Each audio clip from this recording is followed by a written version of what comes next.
Sa panalangin sa ating tithes and offering, ako po ay mag-share ng Bible verse tungkol mula sa Biblia, 2 Corinthians chapter 9, verse 6 to 9. Tandaan ninyo ito, ang nagtatanim ng kakaunti ay aani ng kakaunti, at ang magtatanim naman ng marami ay aani ng marami. Ang bawat isa dapat magbigay ayon sa sariling pasya, maluwag sa loob at hindi napipilitan lamang, sapagkat iniibig ng Diyos ang kusang nagbibigay ng may kagalakan. Magagawa ng Diyos na pasaganain kayo sa lahat ng bagay, at higit sa lahat sa inyong pangangailangan, upang may magamit kayo sa pagkakawang gawa.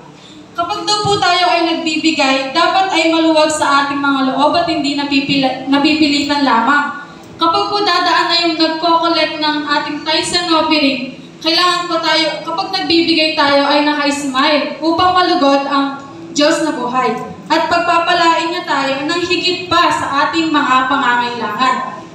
Ngayon po, tayo po ay manalangin.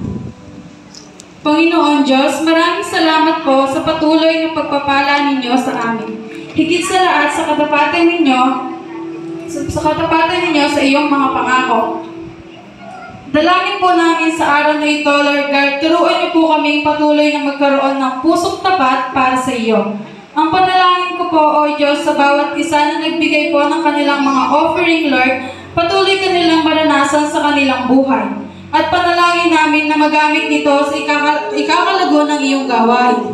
Bless niyo po ang bawat isa, Lord God, at i-bless niyo po ang bawat source of income ng bawat isa. Bless the finance team, Lord God, po sa pangunguna po ng aming Naishal at ng buong team. Sa inyo po namin binibigay ang pinakamataas na papuri at pasasalamat. Ito po ang aming samot dalangin. In Jesus' name, Amen.